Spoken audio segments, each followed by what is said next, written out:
I know, that scares you. Good evening, everyone, and welcome to tonight's public hearing on the FY20 budget. On behalf of school board members, I would like to thank you for taking the time this evening to come and talk to us about the budget. Tonight we have 24 registered speakers. Each speaker is allotted 3 minutes. And to be respectful, we ask that you please stay within that time frame. The timer will start when you begin to speak, and you will be able to see the time remaining on the clock on the lectern. The buzzer will sound at the conclusion of your 3 minutes, and I will ask you to stop at that time. 3 names and their speakers will be announced at a time. When you hear your name and speaker number, please move closer to the front of the auditorium so you'll be ready to speak when it's your turn.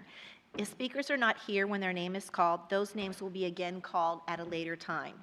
If you have not registered to speak tonight but would like the opportunity to address the board, please see one of our clerks over here on the side to sign up for one of the 5 extra reserved speaker slots. Your names will be called after all the registered speakers have spoken. Also, there will be an opportunity for individuals to speak if there are no-show slots remaining at the end of the hearing. After all the registered speakers have addressed the board, I will announce whether there are any no-show slots available. For this, we ask that you state your full name at the time you speak. After you've spoken, please see one of the clerks again so she may collect your contact information for the record. Throughout the evening, you may notice board members leave the table, but we all have access in the back to TV that is broadcasting the public hearing. So again, thank you for coming, and I will call our first 3 names. We have Stephanie Caldwell, Tina Williams, and Kwame Martin. Ms. Caldwell, are you? All right, Ms. Caldwell, we will call her at a later time.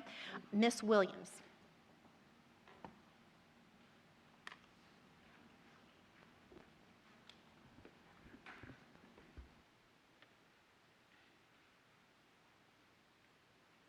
Thank you and good evening, Dr. Brabrand, the leadership team, school board members, and our community. I'm Tina Williams, a school counselor. For the past 2 years, I've been president of Fairfax County Federation of Teachers Union. In that time, I have heard so many issues our professional educators face. The post-2008 budget cuts have left deep disinvestment across our county. That disinvestment has led directly to a crisis in teacher retention. Today, we are in a situation where a majority of our members have considered leaving FCPS or leaving the profession entirely in the last few years. For education professionals who love their work and making a difference, all too often, the workload and stress just isn't worth it. These issues have not been resolved for years. We need to make FCPS a better place to work and a better place to learn. That's why we're speaking out for what we need as educators and what our students need. FCFT is launching the Stronger Staff, Stronger Students campaign. We know that our children cannot receive the highest quality of education they deserve when their educators are stretched too thin by overwork and understaffing. When many of our educators can't even afford to live in this county, the same county that they give their sweat and tears, and yes, occasionally blood, in the process of making sure every child receives a top-notch education. Your employees receiving poverty wages need livable wages. FCPS students cannot thrive in a system running on understaffing. We ask you, school board members, to fully fund our demands, not just the budget request, but funding that meets the real needs of this school system.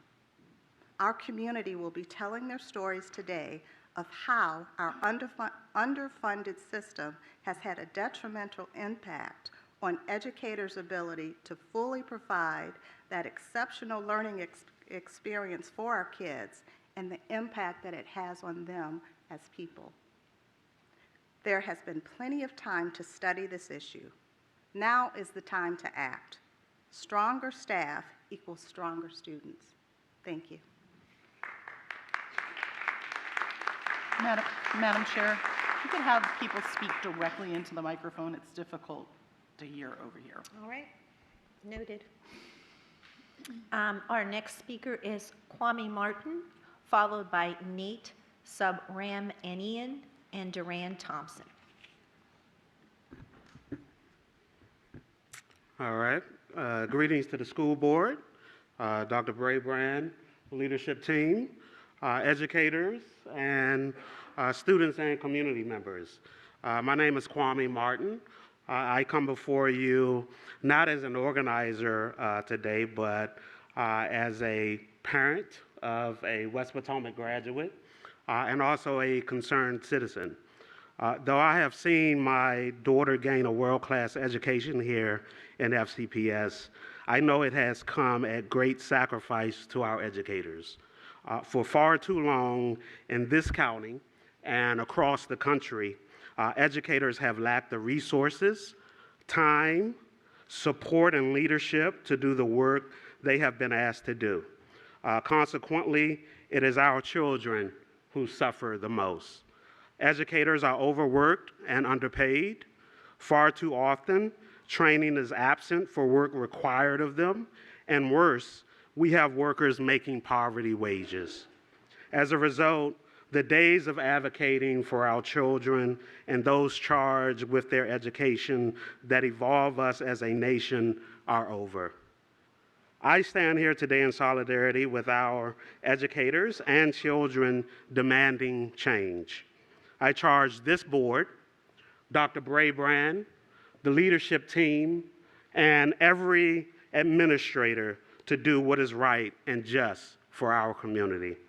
You must not only fund our future by providing increased pay and other resources, you must ensure that all educators are free of fear, respected, and supported both in and out of the classroom.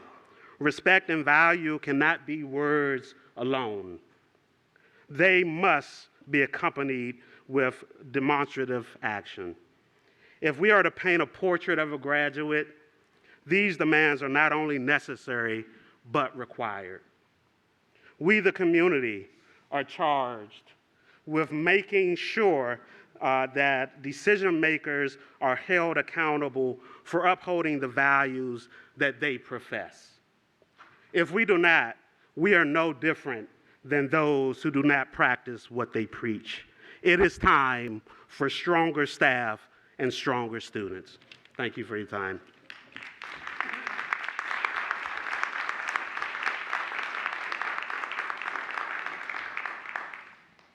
We now have Nate Subramanian, Duran Thompson, and Cheryl Fisher.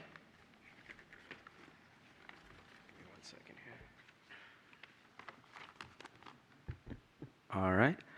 Thank you, school board. I'm Nate Subramanian. I use they, them pronouns. I'm an organizer with FCFT. Our educators know we need concrete action on the areas of longstanding concern that Tina and Kwame laid out. To that end, we have specific funding demands so that the budget laid out for our school system actually meets the needs of educators and students. I will focus on demands around staffing and pay. You will hear stories from our members throughout this evening on how those budgetary demands greatly matter and impact their lives and work. First, we must increase staffing in high-impact areas. Our members consistently tell us that overwork that is wildly felt by our educators is because of understaffing. Class sizes keep rising and staffing ratios have not kept up. The rising number of specialized needs for students means we need more behavioral specialists, more school counselors, and more nurses. With more students requiring individual attention, such as ELL students, we also need additional IAs and other paraprofessionals. Without more staff, we will never fix the overwork issue. Second, we must increase paraprofessional pay. IAs and other paras in our county are paid poverty wages that start in the neighborhood of $20,000 a year. In one of the wealthiest counties in America, we are shortchanging the professionals who educate our students with the most need. As a starting point, we must peg paraprofessional pay to at least 50% of the teacher's scale. Paras must also have additional pay for additional qualifications, such as specific higher education. Third, paraprofessionals must have an actual contract. There are currently at-will employees who can be fired at the drop of a hat. Job security is a basic need for our employees. Fourth, regular staff who are required to substitute teach must be paid an additional hourly sub-stipend on top of their standard pay rate. Teachers, paras, and support staff are regularly asked to substitute teach in these poorly defined emergencies that can last for weeks at a time for no additional pay. We cannot use paraprofessionals and other staff as an alternative to having to hire a substitute teacher on top of their standard duties without paying them an additional stipend. While the above demands focus on budget, they're not the only things we need. We need more clearly defined student discipline expectations through the Student Rights and Responsibilities and support for teachers in implementing the SR&R. Our teachers need clearly defined and protected individual planning time.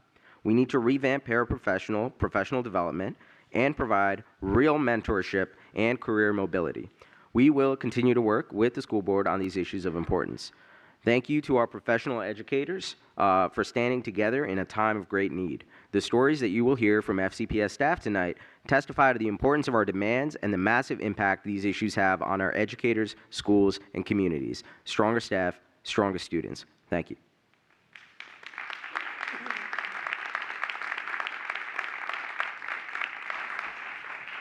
Duran Thompson, followed by Cheryl Fisher, and then Kevin Hickerson. Thank you, Dr. Braybrand, school board, and leadership team for this opportunity. What is my story? When I came to Fairfax County Public Schools in 2001, I thought, wow, I didn't know teaching could be so wonderful. I had the materials, resources, and support to teach, something I didn't have in my former district.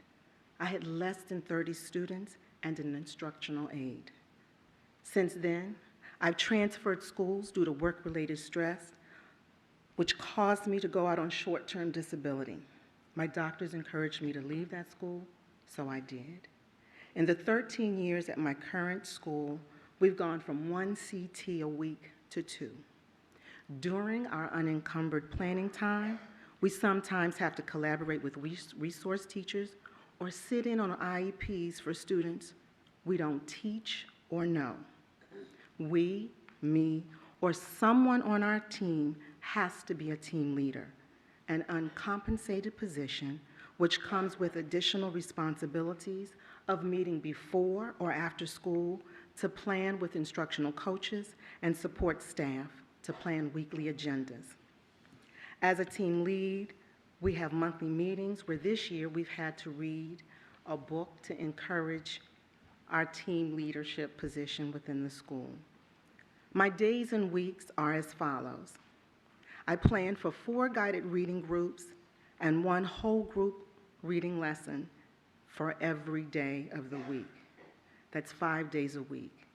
That's 25 reading lessons, which doesn't include math, science, or social studies. During math, I plan to facilitate lessons on current content while spiraling back to provide intervention for those needing support and remediation for those who need reteaching. My nights and weekends are rarely mine, as I have to think about planning or some work-related tasks that must be completed for the upcoming week. Lastly, FCPS has provided me the opportunity to go to George Mason to complete my master's. Initially, I was going to take advantage of this opportunity, but my life has changed, as my mother had to move in due to health issues, and honestly, my mounting responsibilities at school and now at home. With my mounting responsibilities at school and now at home, I don't see how I would be able to do both, and therefore be there for my students, because stronger staff equals stronger students. Thank you.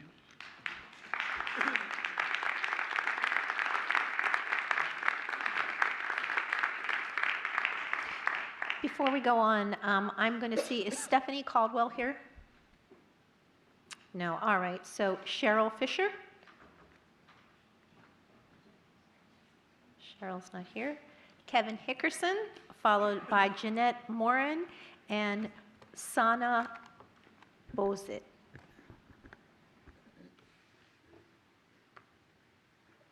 Good evening, school board members, Superintendent Braybrand. He's not there. I'm Kevin Hickerson, President of the Fairfax Education Association. I'm here tonight to speak on the 2019-2020 school year budget. As I stand here in my final address to the board about the budget as president, I am in awe of where we came from over 3 years ago when I first started. For the 2018 school year budget, we had our second budget task force that was looking for cuts from programs, including special education, staff by increasing class sizes, and benefits by changing retirement. All told, there were 56 items being considered that would have had an adverse impact on the education of all students and the working conditions of our staff members. While we avoided most of those ideas, the premise of cutting when we needed to be fully funding our needs was dangerous. I was happy to see that over the last 2 years, FCPS has been more on the offensive and directly telling the Board of Supervisors what we need as a school system. We are focused on making sure that our students have the best staff in the Commonwealth by making big investments in our teaching workforce. We are making headway in renovating our buildings at a faster pace. We are keeping programs that make FCPS the envy of surrounding jurisdictions. Even with all of that, the cuts from the Great Recession still have us searching for more. There are so many competing factors in a budget this size and scope, but the underpinnings of a school system like this one is its employees. We have helped our teachers immensely and should continue to work to do so. But instructional assistants, bus drivers, custodians, food service workers, maintenance, and other support personnel make it so they can teach. With this budget and future ones, we need to focus our attention on our support employees by paying them an amount so that they can keep a roof over their heads and put food on the table. There are two big items that put us on the path to get there. We need to have our instructional assistants make 50% of a BA salary scale at a minimum. IAs are going above and beyond their duties, and they need to be rewarded as such. We support the effort to put more money toward that goal. As I said to the Board of Supervisors, government-supported jobs should not subsidize poverty. The Fairfax Education Association is going to continue that fight by advocating for our 20 by 20 FCPS campaign because we believe that the school system and county employees need to be making more so that they can support their families in this community. That means we are for the $15.50 per hour living wage for support employees, but note that this is a first step in achieving the goal of a real living wage. With this small investment, you can make a big impact on those employees' lives that will be affected, but the fight must continue on. We still have a lot of work left to do. We want to be included in any discussion that centers around our employees' compensation. The Fairfax Education Association looks forward to continue to partner with the school board and the Board of Supervisors to make that happen. Thank you.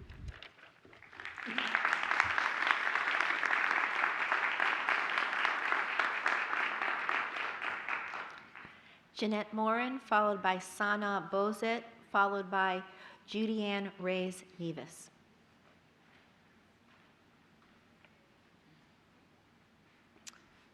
So Jeanette Morin not here? Or you are here? No. No. All right. Next, Sana Bozet. Hi, greeting for the school board, greeting for Mr. Baban, and greeting for the expert and for everybody. My name is Sana Bozet. I am here for two things. I'm a mom, a mother for autistic kids, and I used to work for Fairfax County too. As a mother for kids with autism who have been excluded for 1 year without data, I learned while I worked with Fairfax County that my son had a teacher who are not teacher and staff who are not trained. That's why he led to whatever trauma that he's having now. I quit my job, which was PTA at Marshall High School, because I need to cure my son from that trauma. And my son now, he's at home for 6 months now, and I'm urging you, Mr. Baban, to solve my son case, because we already have something on the table, but it's not solved yet. As I will speak as a PTA, working at with Fairfax County. As a PTA, I used to do everything, from PTA job, from PTHA job, from IA job, from a teacher job. I used to collect data too. Even though that I hadn't that training that I need, I focus on training myself. The problem with aides or IAs, we get paid very low. For example, for me, I get paid $13 something.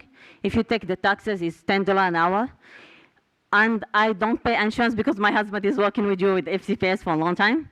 thanks God, if I pay insurance too, I will have only $8 left an hour. Imagine what I will do with that $8. As you are all here, I know if each one of you, you are successful in your life, and your budget is more, way, way, way higher than whatever other people around here, maybe. But IAs need trainings and need to increase their money. If you come to the services, FCPS need to give more services for people, for kids who are before kindergarten, like packed classes. My son didn't get speech or OT, even though that I asked for it, because they said we don't give that on packed classes. He have to wait until he get to elementary school. What was wrong? If my son gets whatever services before, my son will not have those issues right now.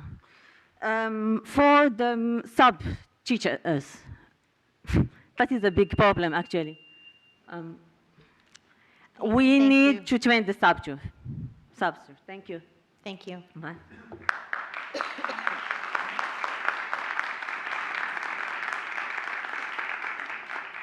Judy Ann Reyes-Nevis, Yes. followed by Gina North, and then William Park. First of all, good evening to everybody. My name is Julian Reyes Nieves. I work for FCFT. I'm also a mother of 2 children that attend Fairfax County. Today, I'm not going to address this body as a member specialist or a parent, but a former special education student. I was suspected of being dyslexic when I was 7 years old. The teacher assistant noticed that my D's looked like B's. I was one of the lucky ones. I had the support of an amazing teacher and the most caring teacher assistant that I could find. They provided me with instructional and emotional support to understand I was not broken. My dyslexia was not something to be ashamed. So many people were willing to team up to make me the best version of myself. The best feeling was having the security that next year I would start the school year knowing that I could always count on seeing my former teachers for support. They built me out my strength and self-confidence. I was able not only to make the grade, but also excel. They pushed me to get my bachelor's degree and finish my law school. For me, it's heartbreaking seeing the high turnover of teachers and IAs in Fairfax County. Why are they leaving our schools? The answer? Simple. Lack of support, lack of appreciation. At the end of the day, they just feel alone. The regulations that do exist to protect their positions are not properly followed by administration at times. There are no real systems in place to hold administrations accountable for their performance and treatment towards teachers and IAs. We are breeding a culture of fear, a culture where administration does no wrong and the blame is passed on to our teachers or IAs. They are concerned that if they talk and if somehow the school or administration is in a bad light, their contract will not be renewed next year. They could service in our schools for years effectively, yet IAs remain in a constant probation status. That is what we call annual contracts. I have teachers with amazing careers, and suddenly a new administration comes and their evaluation scores drop. They're willing to do the work, but they're not giving a fighting chance. They ask the union for help. We are here. You have heard the pleas through my colleagues, and my turn to speak for them as a student. They never gave up on me, and I'm not going to give up on them. Teachers, an essential part of the success of our county. The first step for successful school starts with a strong staff.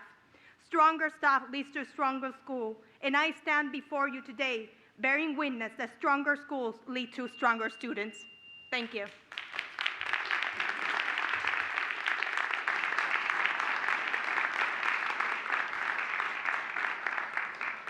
Gina North, followed by William Park, followed by Lori Hollenbeck.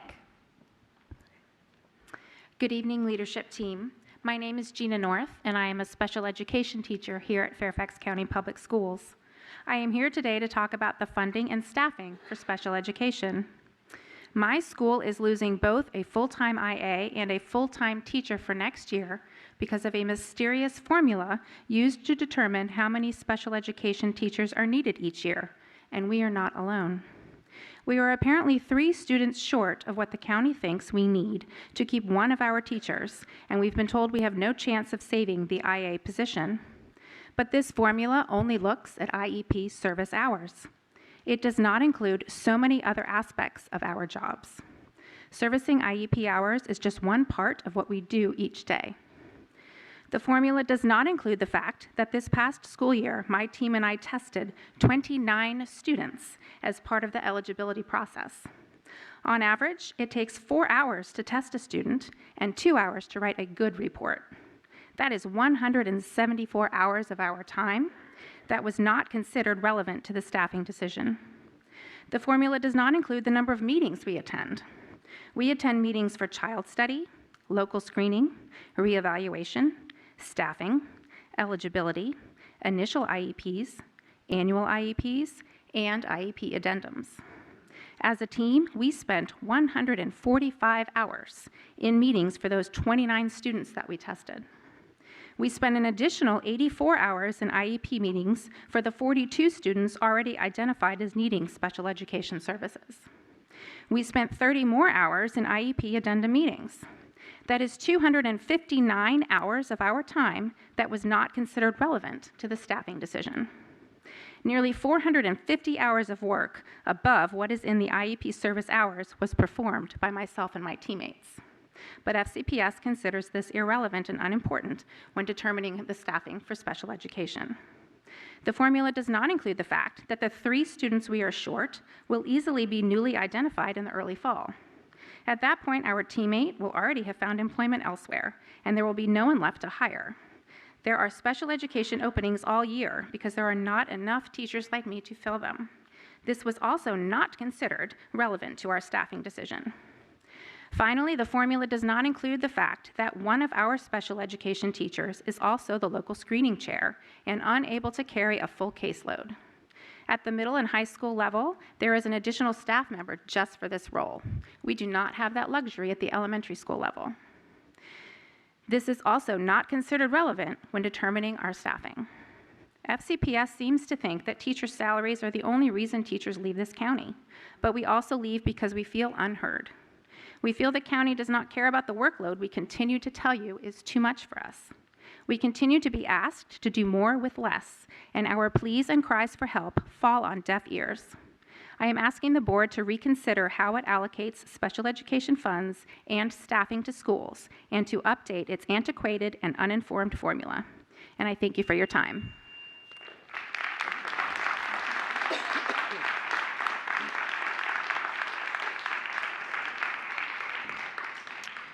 William Park, followed by Lori Hollenbeck, and then Emily Krikorian.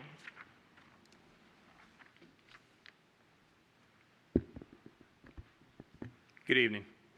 A budget puts strategic plans into action, matching resources to requirements and communicating to the public in financial terms an organization's most important priorities, values, and goals.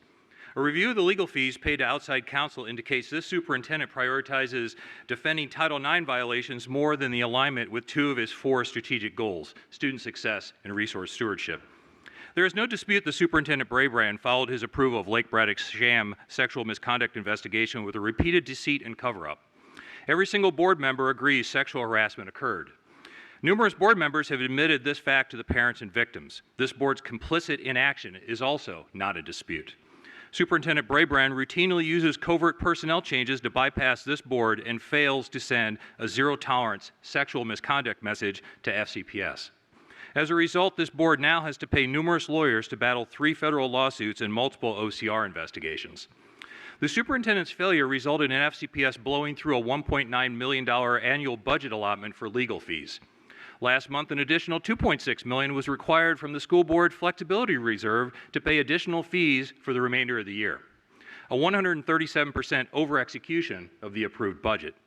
Had this board actually held the superintendent accountable with action instead of meaningless resolutions, taxpayers wouldn't be paying $2.6 million for Title IX damage control, but could have applied this funding toward items that actually support students, like increased teacher pay, active shooter defenses, mental health professionals, movable walls, or inspector general employees who can actually conduct impartial investigations. One critical element missing from the budget is a prioritized cut list.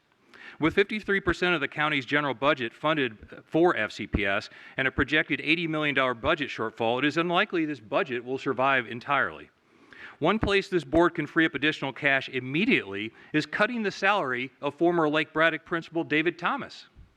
Superintendent Brabrand deceived the Lake Braddock community 16 months ago when he stated that Thomas retired. Yet Thomas remains a full-time, non-working FCPS principal, drawing an annual salary of $159,000. In total, this scam has bilked the taxpayers for over $212,000. For the school board, I recommend you ask Dr. Nixon to show you Thomas's HR 2 retirement request and make sure it's not dated ex post facto. Also, to improve the board's transparency of using the public's money, I have FOIA'd the payouts to Jim Poitras and numerous other FCPS employees. Since the release of this information is required under federal statute, I highly recommend you direct the General Counsel to not hide behind the personnel matter charade. Up to now, victims' pleas to this board for ethics, action, and accountability have repeatedly gone unanswered. Perhaps the sticker shock of the financial cost of this board's inaction will finally serve as a catalyst to rein in an amoral superintendent, stop the repeated deceit and cover-ups, and properly align the budget to FCPS's strategic goals. Thank you.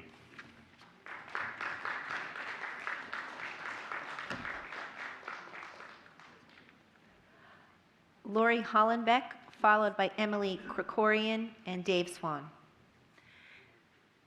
Thank you, Fairfax County Public School Board, for letting me speak tonight. My name is Lori Hollenbeck, and I am here with the Fairfax County Federation of Teachers representing the instructional assistants in FCPS. I have been an IA for 19 years, and I am currently an IA in a self-contained autism class. There are a few main areas that we see as serious problems for IAs in FCPS. First, IAs are overworked and are often required to work outside of contract hours. I have one big notebook in which I must collect data for each child I work with daily. Each child has at least 6 areas that data is collected for. I do not have time to set aside to record the data, which means that the only way I can collect the data is to use it during my lunchtime or staying after school. I also work with students who have behavior intervention plans, BIP, and there is a lot of documentation that goes with that on top of the daily data collection. One child I work with must occasionally be put in seclusion.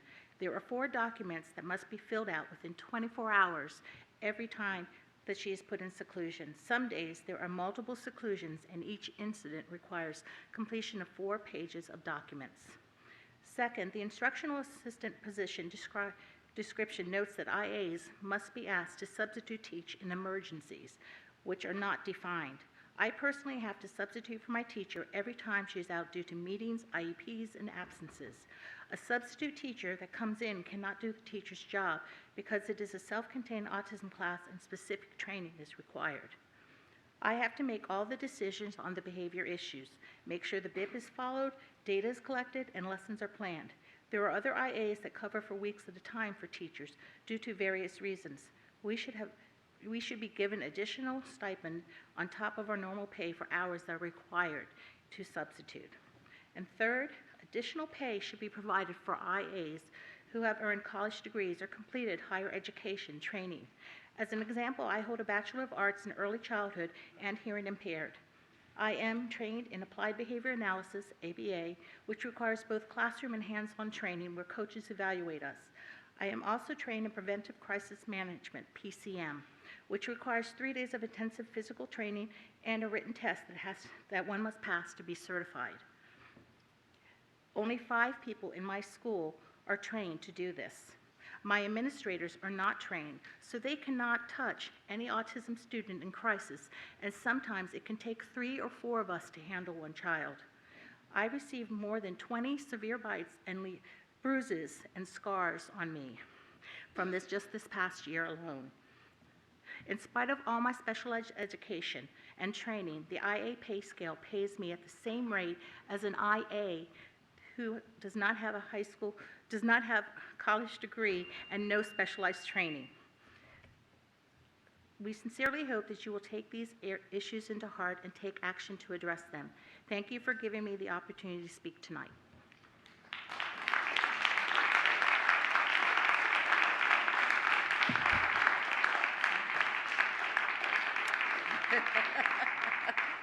Emily Krikorian, followed by... Emily Krikorian, yes. Just let me announce the other two, so they're ready. Dave Swan and Norman Hall. So thank you. My name is Emily Krikorian. I'm a teacher and a mother. Members of the school board and Dr. Brabrand, we all understand that you are not able to provide unlimited funds. However, it is short-sighted to make cuts to save money in the short term that will lead to bigger problems in the future. Subs. We need reliable subs. Subs need to be more than a warm body in the classroom. They need better pay because no one with a college degree is going to want to take the job for long. They need better training because the subs we get have no classroom management skills, and the kids run wild. Our students are losing educational time, and eventually, a student is going to get hurt because the subs can't control them. Supplies. The county would like us to do PBLs and PBAs, but often teachers end up buying the supplies for those projects. All we have in our supply room is construction paper, and by the end of the third quarter, it's pretty much gone. What about the creativity component of the Portrait of a Graduate? I'm in a one-to-one school, so I have the added problem of headsets for the computers. Last year, I bought 25 headsets for students, and at the end of the year, only 2 were still working. Discipline. Children are not born civilized. Recognizing when they make a good choice can be very hard when they have no impulse control or have medical or psychiatric issues. Teachers have few consequences they can levy, and honestly, the kids don't care about what we can do. My school's third grade classroom had a classroom economy with rewards and fines, but I'm not allowed to fine the kids anymore because I had a parent compare my classroom to a concentration camp when her child was given a fine for deceit. I have 28 students in my class. 13 are ESOL, 4 have IEPs or 504s, and 12 kids need preferential seating because they need one-to-one help with pretty much everything. And I am only one person. Special ed support and remediation support. The poor special ed teacher assigned to my grade level has students in 4 different rooms with different needs. She needs to be in 3 places at the same time. Added to this is the number of kids who need her support but aren't officially part of our SPED's demonstrated need. So we don't get funding for an extra position. This has got to change. We also need to have the ability to hire mid-year. I've had 5 kids added to my classroom this year, in the middle of the year. 4 of the 5 need support.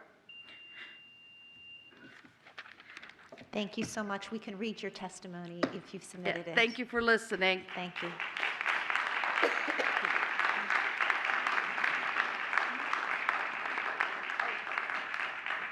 Dave Swan, Norman Hall, and Decob Coughlin.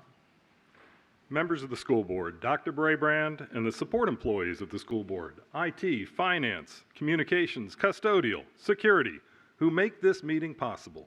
I am Dave Swan, chairman of the Support Services Employees Advisory Council. The SSEAC, representing over 40% of all FCPS employees, endorsed this budget and thanks each of you for a budget that so closely matches our strategic plan. I wish to address several amendments and follow-on motions that we find particularly important for the success of this system. At a minimum, we must meet the county's living wage of $15.14, which would directly affect over 900 employees next year. We should expand this effort, as proposed in the follow-on motion, to determine the optimal living wage for all county and school employees using real-world living expenses and ensuring scale compression is properly managed. A caring culture expects this. Adding 9 custodial and 10 facilities positions next year would be a first step in acknowledging our deficit to industry standards highlighted in the Gibson report. The follow-on motion to identify how we can phase in 447 trades and custodial positions to reach industry standards is urgent if we want to provide facilities for our students that our community expects.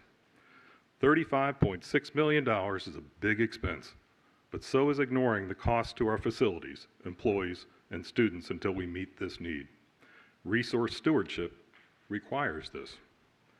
We believe that it is time to get back to the standard we last met in 2000 of ensuring that our instructional assistants' pay scale is at least 50% of a teacher's salary. A 3-year phase-in of $2.7 million per year is reasonable to achieve this. A premier workforce needs this. Finally, with shortages in our bus drivers, trades, food service, and other support areas, is there a reason that our stated focus on the recruitment and retention initiative is solely on the 55% of our workforce that are teachers? Let's be sure to send the message that all members of our premier workforce are critical to our own success. On behalf of the SSEAC, I thank you for your service, your contribution, and your dedication. Thank you very much.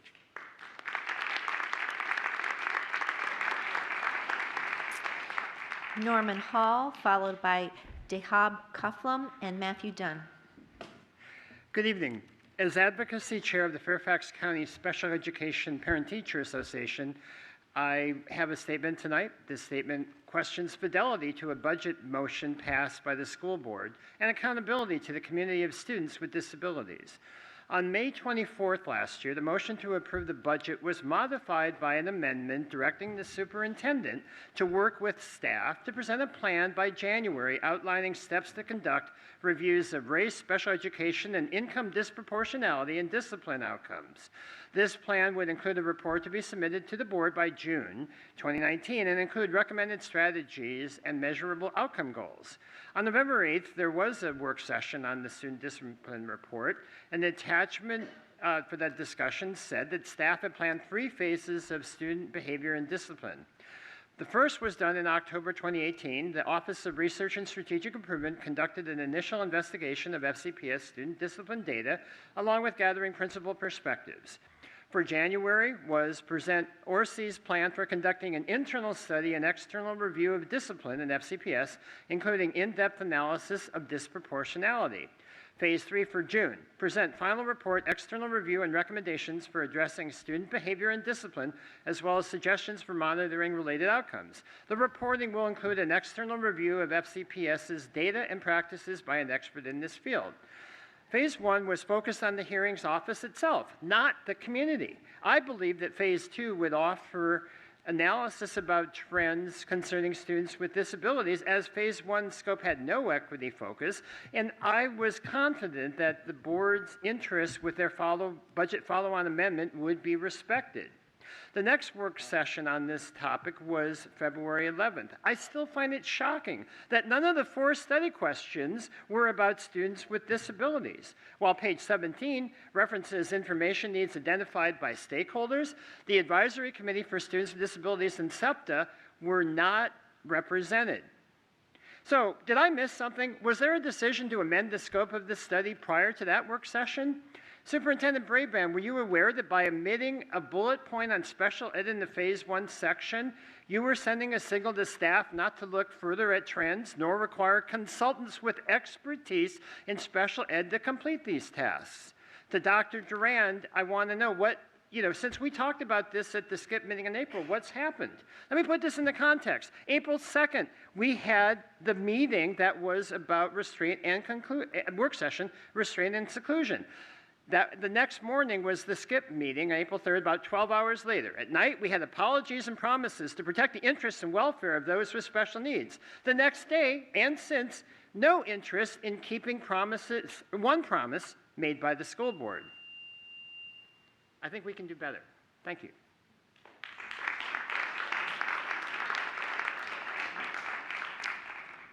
Tehab Kaflam. All right, Matthew Dunn, followed by Wilson Johnson and Naomi Schick. Good evening. I am Matthew Dunn, and I am the Vice President for Advocacy for the Fairfax County Council PTA. I'm here to talk about a few different topics, but first I'd like to thank Dr. Brabrand and the school board for working so cooperatively and collaboratively with the Board of Supervisors to fully fund the budget this year.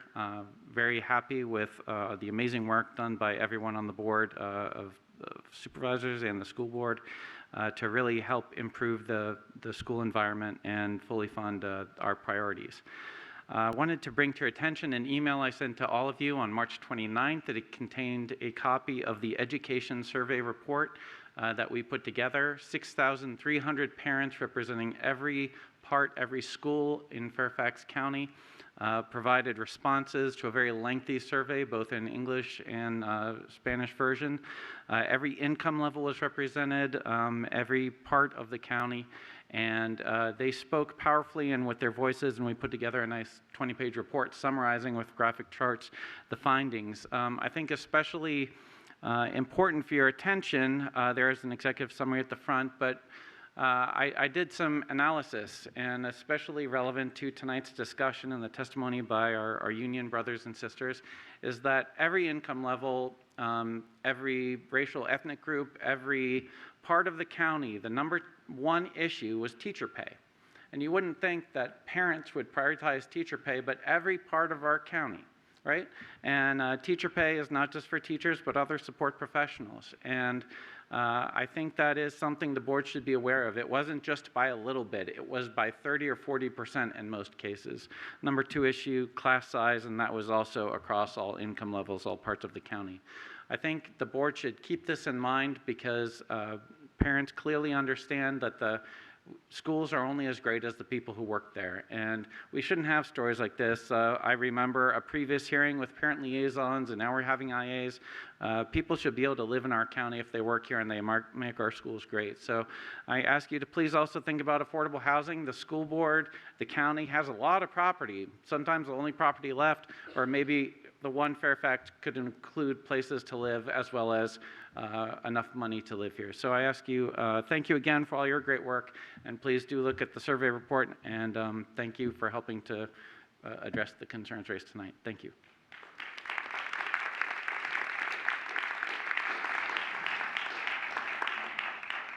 Wilson Johnson, followed by Naomi Schick, followed by Amanda Campbell.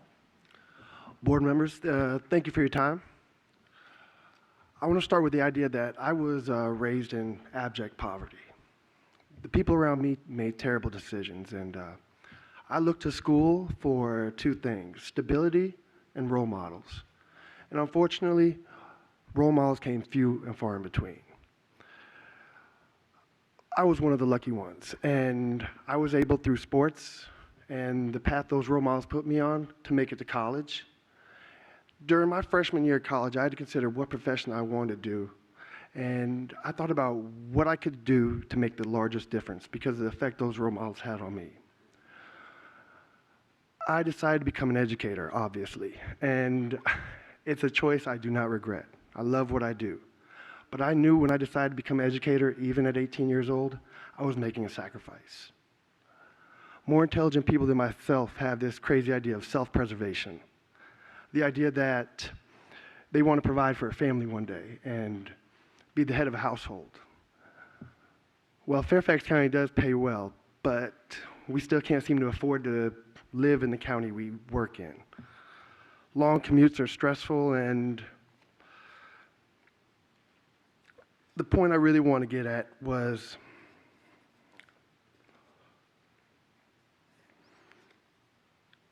many of the college-educated people that you employ are seen as second and third class citizens.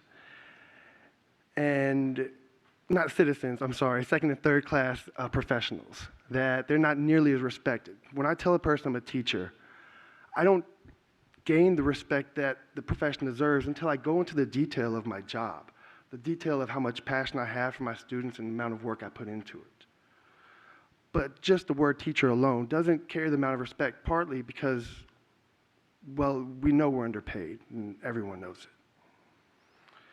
it. If you guys have the power to make the difference in salaries, more intelligent people will become teachers. If you don't do it for us, do it for the children like myself who needed role models. Give FCPS teachers the ability to live in the county that they work in, and you'll see the job pool grow exponentially, allowing the cream to rise to the top. Thank you for your time.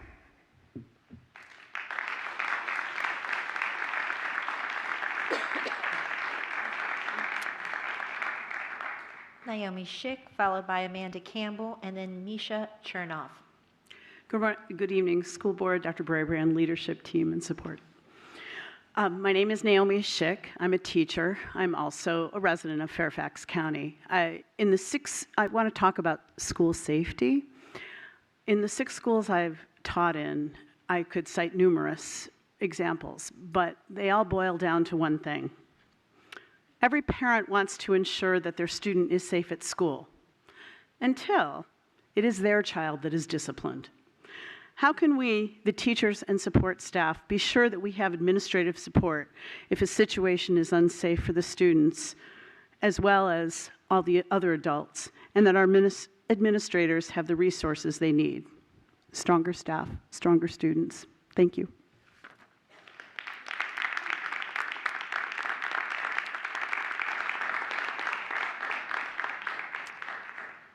Amanda Campbell, followed by Misha Chernoff and Joanne Walton. Good evening. I'm speaking tonight as an individual member of Fairfax County SEPTA. At SEPTA's annual awards ceremony last week, a PHTA from my daughter's classroom was recognized as the Outstanding Elementary Paraprofessional winner. When I asked my daughter about nominating her, she got happy feet and said, "I love you." She wrote to the awards committee that Mrs. Gibson helps me learn math and science. She believes I am smart and funny. To put this in perspective, there have been times where she has told me that others have not thought she was smart, which is absolutely heartbreaking to hear from a then 5-year-old. So this statement is huge for her. I asked her how it made her feel knowing the staff in her classroom believe that she is smart. And she said, "I feel happy, relaxed, confident, and smart. This is the foundation children need in order to be successful in school, and instructional assistants and PHTAs are just as much a part of that as teachers are, especially in special education classrooms. I implore you to pass the proposed instructional assistant salary restoration and for implementation to begin in FY 2020. Our classroom instructional staff are vital members of the school community, especially as the strategic plan looks to close achievement gaps for students with disabilities. It is well past time that CIS salaries better reflected the importance of their work and dedication in the classroom. In the work session on May 2nd, there were questions posed regarding the root causes of the issues in special education right now, and whether adding staff was the answer as opposed to investing in training. As a parent and educator, I can tell you that this is not solely a training issue. PSL's incorrectly stating that a one-to-one aide in a general education classroom is more restrictive, as IDEA defines restrictive, than a self-contained classroom, that's a training issue. Students not receiving the appropriate level of services due to overburdened related service providers, as happens frequently, is a staffing issue. Page 130 of the budget document shows that the number of Cat B Level 2 services has increased by 47% over the last 10 years. All of the other categories have also increased, though not to that extent. Yet on the very next page, the budget document touts that the average number of services each special education student receives has decreased over the last few years, now resting at 1.7 services per student. How do you have such a massive increase in the number of services for the students who have the most severe needs, and yet at the same time tout a decline in the average number of services provided to each student, while seeing and acknowledging the achievement gaps that exist for students with disabilities, and not make the connection that seems so obvious to every parent I've spoken to who has struggled in these IEP meetings? Services are not being given at the level that many students need them to be in order to be successful. There are districts in this country where my daughter would be receiving 30 minutes of speech therapy a day, given her severe need, yet it took me almost 10 multi-hour long IEP meetings over the course of a year and a half to get her 4 hours of speech a month. Special education staffing standards must be updated. Adding bits, increasing professional development, and addressing special education standards are all pieces of the puzzle that must be addressed. Our children don't have years to wait. Thank you. Thank you.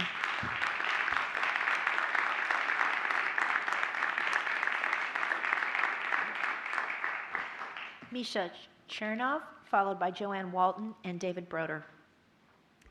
Good evening, Madam Chair, school board members, Dr. Braybrand. My name is Misha Chernov. I'm a Fairfax County teacher and resident. I'd like to thank the school board for your commitment to ensuring the students of Fairfax County receive a world-class public education. I know many of you will be stepping down from the board, and I want to wish you all the best in your future endeavors. In January, I addressed the board about the redesigned teacher pay scale. I had concerns then, and still do, about the compression of the longevity steps. During a January meeting, Mr. Smith explained to the board that compressing steps 23 through 29, teachers at the top of the scale would be getting to the endpoint much sooner, but that they would still get to the same endpoint. What was left out of this statement was that the salary increase between steps 23 through 29 were cut in half in fiscal year 19, therefore decreasing the endpoint. If you look at past pay scales, there has been a clear established pattern of salary growth at the top of the scale.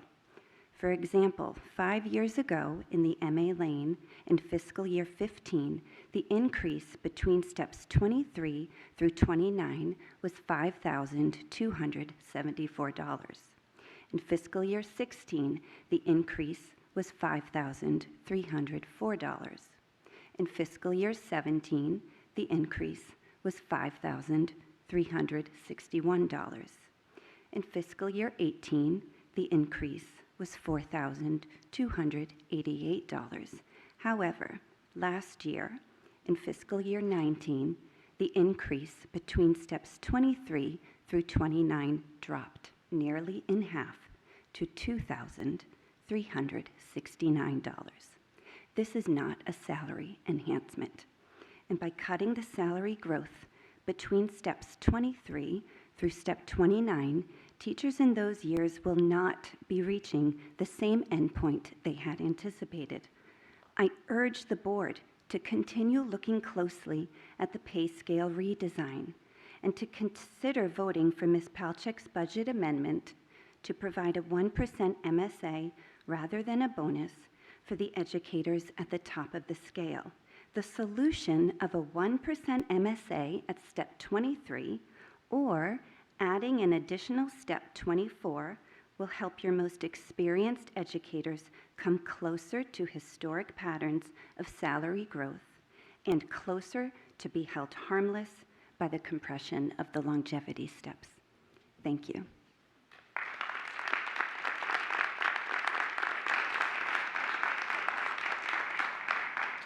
Joanne Walton, followed by David Broder. Good evening, Madam Chair and school board members and Dr. Braybrand and support staff. I just wanted to take a moment to come and speak with you on behalf of supporting increasing the number of behavior intervention teachers, and I just wanted to let you know about my experience with this process last year. So my son, both of my children actually have IEPs, and my son is a 6th grader at a comprehensive services site, or CSS as they're referred to. And his teacher called me and she wanted to speak a little bit about her concerns regarding his ADHD behaviors. And so I recommended that she call central office and get a behavior intervention teacher to come and do a behavior intervention plan. So she did that process, and the behavior intervention teacher came and observed him for 20 minutes, where she actually didn't see that many negative behaviors, and then wrote a plan. And then I was talking with my sister-in-law, who's a chair of a special ed services at a high school in Denver, and she just was absolutely appalled that a 20-minute observation would, a plan would come out of that. So But then I learned shortly thereafter that the reason this happened is the fact that there's only 17 behavior intervention teachers, right? And last year they received, I think, 1,300 requests individually, each one, right, to go. The average was 1,300 to go and do a consultation. So no wonder she only had 20 minutes to spare to observe my son and give the teacher some feedback. Also, in all of this discussion about seclusion and restraint, we're seeing that better training, right? There's a call for more training, and the MANT system is trained through these behavior intervention teachers, and that's the fabulous, amazing system. So if we're going to be doing more training, and we're going to need more of those teachers to support the teachers that are in the classrooms. So I just wanted to give you some feedback from a personal experience that I had, and learning why that happened made me come and want to tell you guys to please provide more of these teachers to support our teachers in the classrooms. Thank you.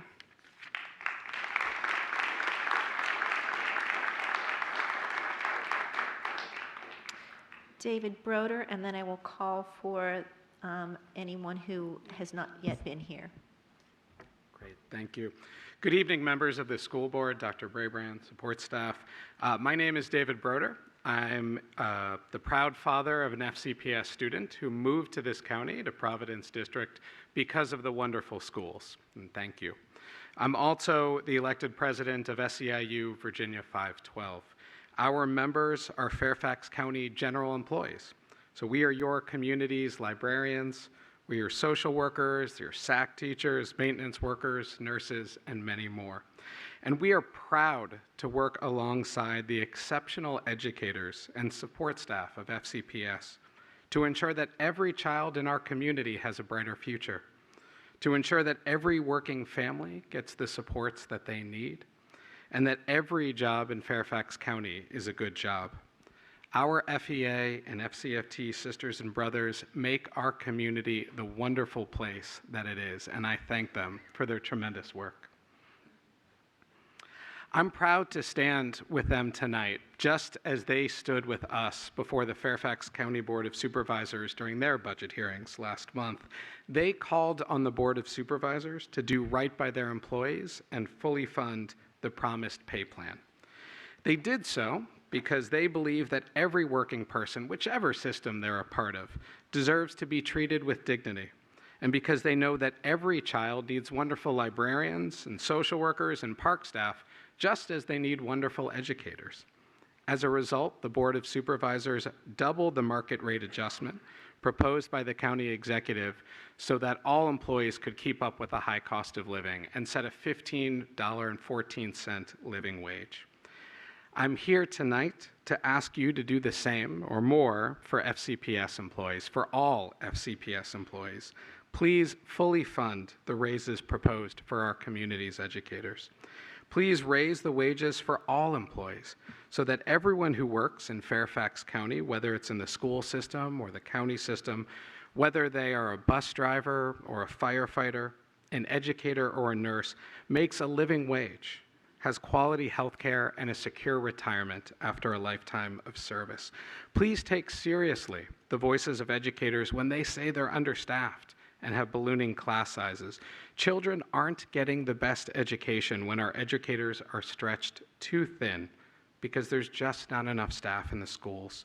Please fully fund the staff increases in critical needs areas, school counselors, nurses, and instructional assistants, so that all our children get the undivided attention they need. Thank you. Thank you for listening. Thank you for your service. Together, we know we can make this a fantastic community for every student and every working family.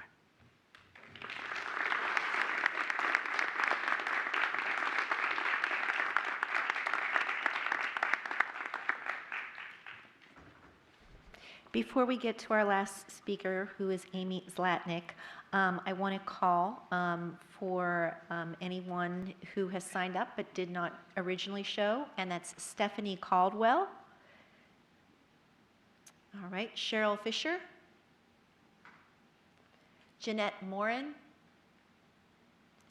and Dekab Coughlin. No? All right. That means we have 4 no-show slots, and we have 5 additional slots. So if anybody, while the last speaker is speaking, would like to speak, you can start off with our clerks and put your name in, and then that name will be shown to us up here, and then we can be happy to hear from you. So, Amy Zlatnik.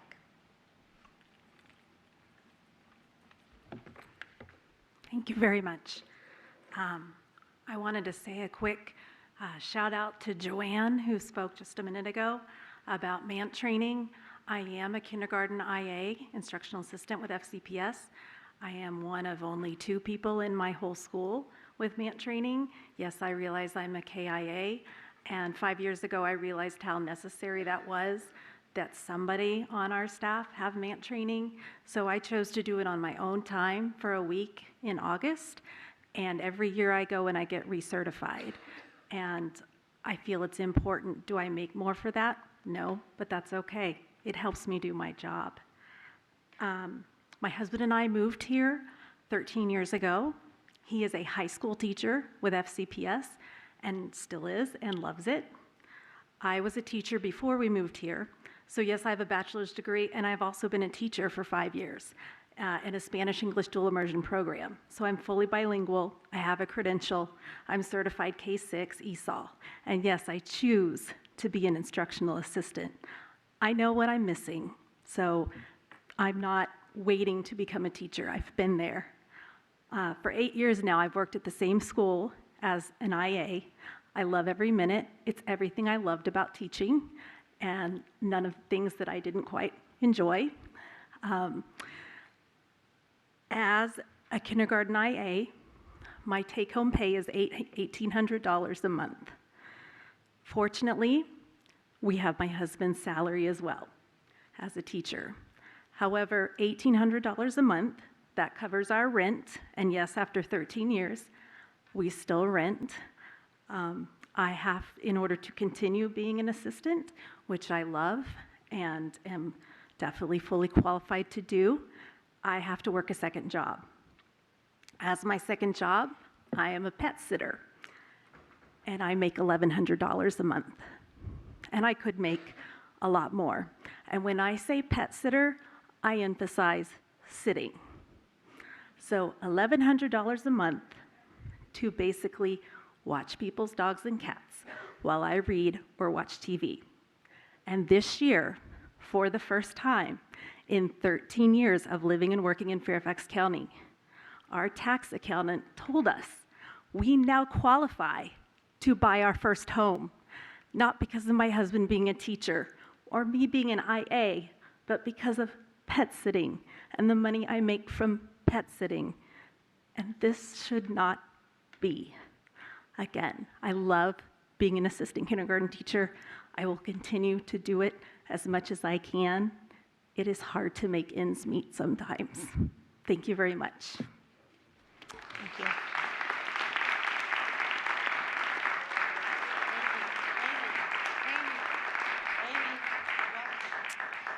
All right, so we have 3 more speakers: Kathy Sells, Virginia Wiggins, and Larry Little. Hi, good evening. I actually had registered to talk. I'm not sure where my name went to, but I sat and waited anyway. I am a resident of Fairfax County for more than 26 years. I always have to go by my oldest child because that's, anyway. I'm here to share some of the same items that our fellow speakers did, but maybe with a little different color to it. I moved here when one son was 2 months old and one son was 3 years old. I since have had a daughter. They all went through school here. They met their grade school loves is who they married. And so there's obviously been a very beneficial for my children. As a mom who wanted to be available for her kids, I started volunteering at my local school. And I was working with reading and writing and helping second graders in. And she thought I was so good at it that she had me come 2 hours every single day as a volunteer. And then after doing that for about 7 years, someone said to me, hey, there's a job called an instructional assistant where you also do that. Great. I applied, got a job right away. I don't spend 2 hours a week with the same kids teaching them reading and writing. I spend about 10 minutes with them because that's how much I'm allocated as a special ed IA, because I have to try and cover for teachers who don't have enough people to cover their special ed students, and they have so many hours they have to cover, and each month they get more because they get identified. My day looks like I work in elementary school. I'm half an hour in autism class, and then I'm in another classroom that has kids where I push in. That means I go in to support them in the classroom for about an hour then, and then I go to another classroom and help there, and I keep pushing into classrooms all day long. At the very end of the day, I pull out for 40 minutes. That means I take them out of the gen ed classroom and spend private time with me like I did as a volunteer for about 40 minutes. And in those 40 minutes, I have to normally cover 4 different things with kids who are not grade level, with kids who can't transition, with kids who have a difficulty with doing this. And as an IA, my job is to get that all done and support our teachers. But regardless of the pay, there's no time to talk with the teachers and get trained on what it is I'm going to be doing with those children. How can I be an instructional assistant when I'm not given the tools to assist them and time to talk with them because they're so tied up? So in closing, I'd like to just say everybody should have more money. IAs are already lower on the scale than anybody else, and we have to do almost as much as the special ed teachers do. I would say hire more IAs who can do more small group teaching, and that would be another way to go for the future. Thank you.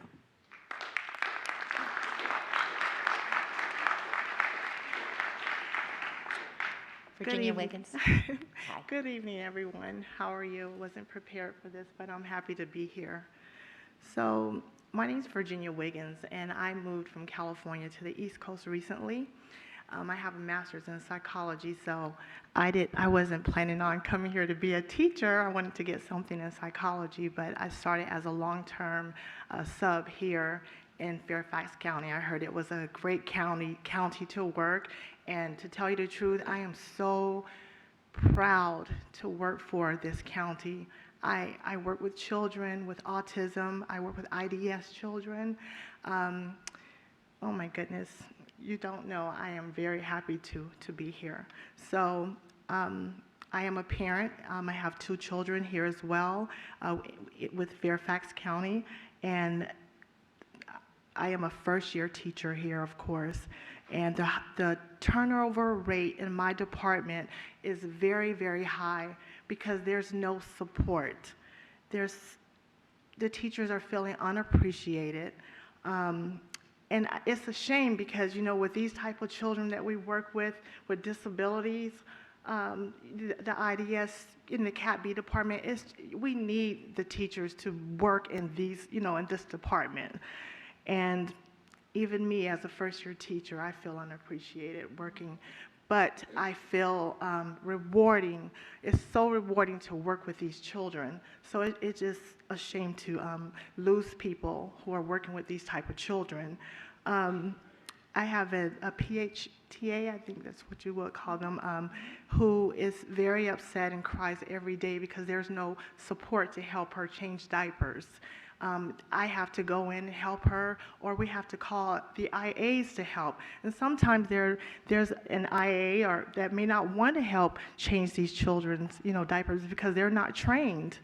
So it's just really, it's just sad to see someone, you know, crying out tears because they need help. And sometimes these children these IDS children are very, very active. So one person to change their diaper is very, very hard. So we need that extra support, extra help. You know, we need that in our department. So as educators, we want to keep our staff, we want to keep our PhDs, and we also want to keep our IAs. We do not want them to feel unappreciated. I don't want to feel unappreciated. I want to be there for these children. I mean, they need that support. They need our educators, and that's why I'm here. I just want to see that. Okay. Thank you.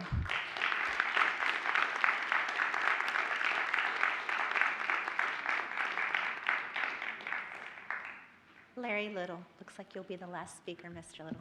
Good evening. I apologize right off the bat. I wasn't expecting to speak, and I have nothing prepared, but I do feel very strongly about a subject that I just don't hear discussed enough. I don't have an answer, but I know that every teacher I talk to feels the same way, and the subject is kids who misbehave in classes to the point that they're interfering with the instruction that goes on in the class for themselves and for everybody else.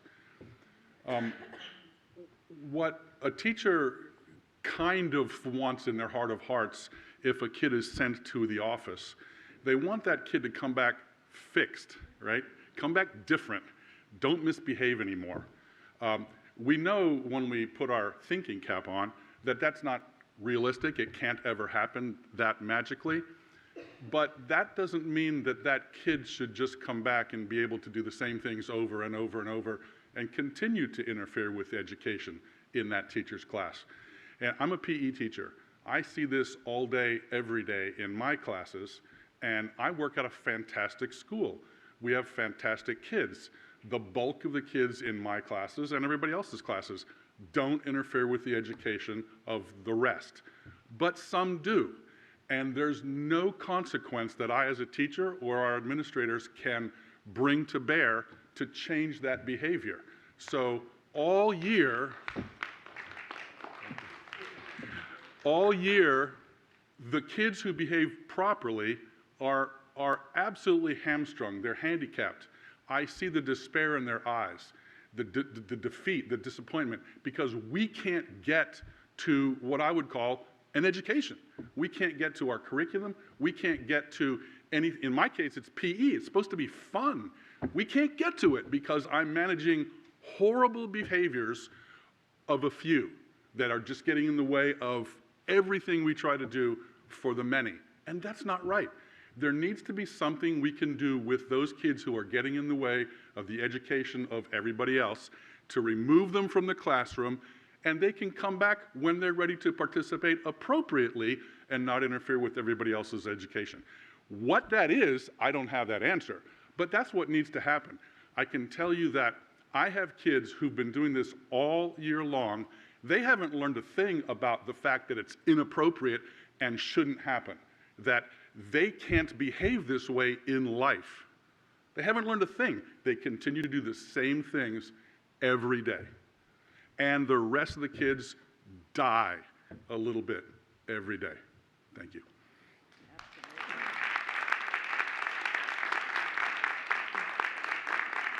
Let me tell you about my students. I thank you all for coming out tonight. We will be having another budget work session this Thursday right here at Luther Jackson starting at 6 p.m. I hope you all can attend, and again, thank you for coming out tonight and for sharing your comments and concerns. And with that, my fellow board members, we do need to go into a closed session, so I will make the, may I read it? The board will now make a motion to go into closed meeting to discuss and consider personnel matters, specifically the performance, demotion, discipline, and salaries of specific public officers and specific public employees pursuant to Section 2.2, 3711A1, and medical records pursuant to Section 2.2, 3705.5, paragraph 1 of the Code of Virginia. Do I have a motion?